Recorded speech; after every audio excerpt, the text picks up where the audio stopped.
আমি অত্যন্ত জরুরি কিছু তথ্য প্রকাশ করতে আপনাদের সামনে এলাম। 2009 সালে বিডিআর অফিসার হত্যা, সেনা অফিসার হত্যার আগে যেরকম চিঠি বিতরণ হয়েছিল, ঠিক আবার সেই চিঠি বিতরণ শুরু হয়ে গেছে। বিডিআরের সেনা হত্যার আগে সেনা হত্যায় যারা যারা জড়িত ছিল তাদের মাঝখানে সোহেল তাজ অন্যতম।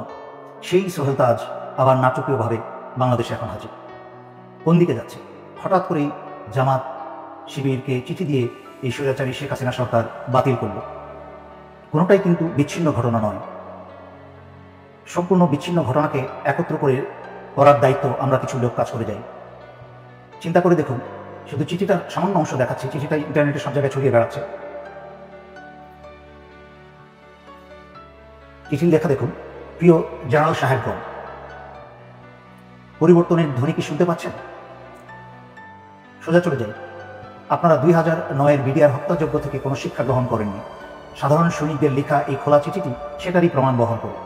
একটু সতর্ক করে দিই আপনাদেরকে, এই স্বৈরাচার সরকারের পতন কিন্তু সময়ের ব্যবধান মাত্র। তারপরে অনেক কথা লেখা আছে। আরেকটা চিঠিতে চলে যাই, আরেকটা অংশ। কতটা নিচে নেমেছে সেনাবাহিনীর ভাবমূর্তি একবার চিন্তা করুন। কোথায় গেল সেই চেতনা ও মূল্যবোধ যা আপনারা আমাদের দিনরাত মুখস্থ করেন? কোথায় গেল আপনাদের সেই চির উন্নত মহর্ষি? শির বলতে আর কিছু অবশিষ্ট রেখেছেন? উন্নত না অনুন্নত সে কথা তো করে। দেশের প্রতিটা মানুষ আপনাদের কথা আমাদের আজকে শুধু ঘৃণা করে, শুধুই ঘৃণা। এখন দেখলাম পুলিশ, আর্মি আর র্যাবে কর্মরত সবার পরিবারের ঠিকানা সংগ্রহ করা হচ্ছে, ডেটাবেস তৈরি করা হচ্ছে যাতে তাদের পরিবারের উপর প্রতিশোধ নেওয়া যায়। স্যার, ব্যাপারটা একবার ভেবে দেখেছেন? আপনাদের আদেশে আমরা ছাত্র হত্যা করব আর ওরা আমাদের পরিবারে হাত দিবে। স্যার, শুনতে পাচ্ছেন? আপনারা কি পারবেন আমাদের পরিবারের নিরাপত্তা দিতে? পারবেন পুরো দেশটাকে ক্যান্টনমেন্ট বানিয়ে ফেলতে? চিঠিটা আরও বেশ বড়, তবে এই চিঠিটায় যেই কথাগুলো উল্লেখ করা হয়েছে, যারা আপনারা সচেতন নাগরিক, দেশপ্রেমিক নাগরিক, যারা আমার লাইভ বা ভিডিও আপনারা দেখেন, তারা নিশ্চয়ই শুনেছেন। বহুদিন যাবৎ আমি সতর্ক বেনে দাঁড়িয়ে দিয়ে আসছিলাম, এভাবে বলছিলাম যে এই বাংলাদেশের সাধারণ সৈনিকের পরিবাররা কিন্তু গ্রামে গঞ্জে থাকে, তারাও অত্যাচারিত। কিন্তু সেনানিবাসে এই হাসিনার পয়সাকে যারা আজকে দেশ এবং জনগণের বিরুদ্ধে কাজ করছেন, তাদের ভবিষ্যৎ পরিণতি কী হবে আমি কিন্তু বারবার সতর্ক করে আসছিলাম। যদিও ছাত্রছাত্রী এবং জনতার উপর যারা গুলি চালিয়েছে সেটা সমগ্র সেনাবাহিনী চালিয়েছে হাসিনার পোষা এবং হাসিনার বাছাই করা যাদেরকে ঢাকায় 46 ব্রিগেডে বসানো হয়েছে। তার মাঝখানে একজন হচ্ছে অত্যন্ত জঘন্য চরিত্রের ব্রিগেডিয়ার জেনারেল ইমরান, যে শেখ হাসিনার প্রধানমন্ত্রী কার্যালয়ে ছিল এক সময়, এবং তার ক্যাডেট কলেজের বন্ধু বান্ধবের মতামতে সে একটা সাইকোপ্যাথ।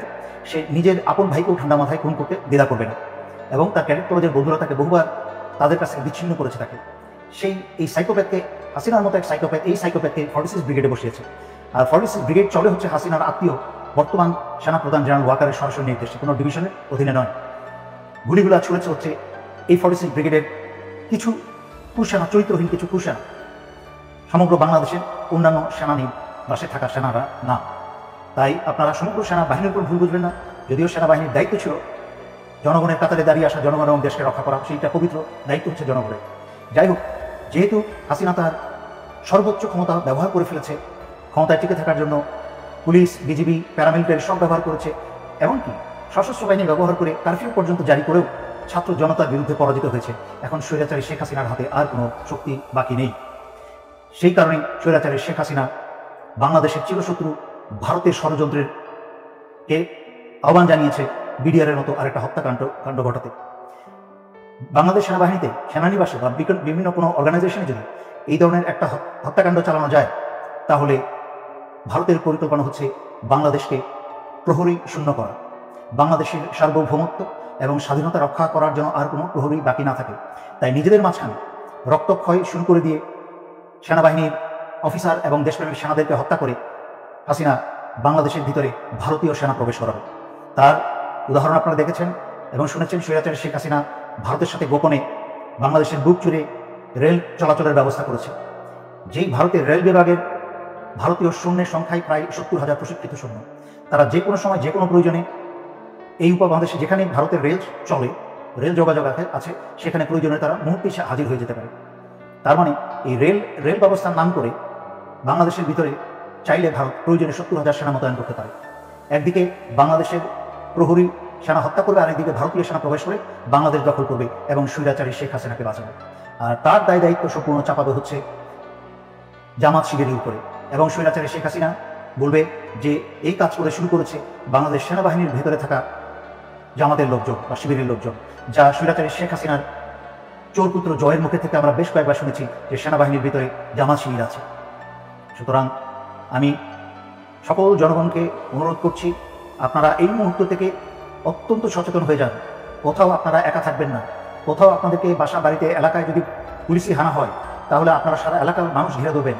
এবং ছাত্রছাত্রী, তোমরা সবাই পকেটের মাঝখানে তোমরা মরিচের গুঁড়া রাখবে। কাছে থেকে এসে ছাত্রলীগ পুলিশ যারাই তোমাদেরকে ধরে নিয়ে যেতে চাইবে, তাদের চোখে মুখে মরিচের গুঁড়া মেরে দাও। এটা হচ্ছে ন্যূনতম তোমাদের ডিফেন্স। তাছাড়া হাতে যা পারো তোমরা রাখো সংঘবদ্ধভাবে। নাও আসছি সর্বোপরি সশস্ত্র বাহিনীর প্রতি। ইতিমধ্যে 57 জন ভাই হারিয়েছেন, তখন কোনো পদক্ষেপ নেন নাই ভাইদের বাঁচানো। দেশ ভারতের দখলে চলে গেছে এই স্বৈরাচারী হাসিনার কারণে। 15 বছর ধরে যাবৎ বাংলাদেশের সবকিছু স্বাধীনতা, সার্বভৌমত্ব, এমনকি জনগণের জান মাল, বাংলাদেশের অর্থনীতি সবকিছু ভারতের হাতে তুলে দিয়েছে। আর অপেক্ষা করবেন নিজের এবং নিজের স্ত্রী সন্তানের রক্ত দিয়ে? এখনো সময় আছে।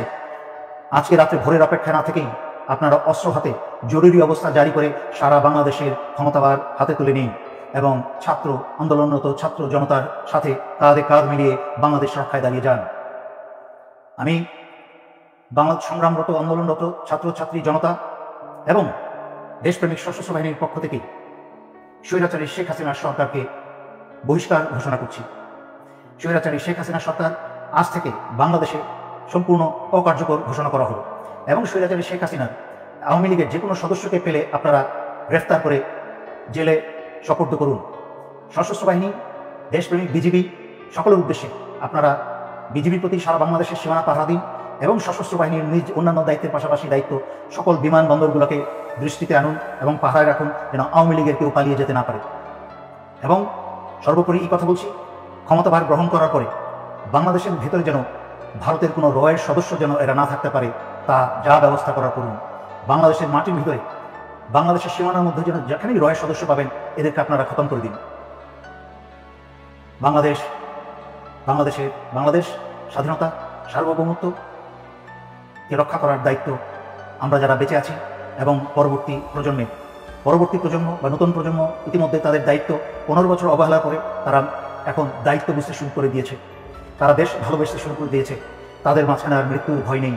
তাদের মাঝখানে যখন মৃত্যুর ভয় চলে গেছে, তখনই হয়েছে স্বৈরাচারী শেখ হাসিনার ভয়। হাসিনাকে আর এক মুহূর্ত টিকতে দেওয়া যাবে না। যেখানেই পাবেন এদেরকে আপনারা গণধোলাই দিতে শুরু করেন। সশস্ত্র বাহিনী, আবারও বলছি শেষ কথা, জরুরি অবস্থা জারি করে বাঁচতে হলে, দেশকে বাঁচাতে হলে, জনগণকে বাঁচাতে হলে জরুরি অবস্থা জারি করে এখনই ক্ষমতা হাতে নিন। এই বলে আমি আজকের জন্য এখানেই শেষ করছি। ধন্যবাদ। আসসালামু আলাইকুম।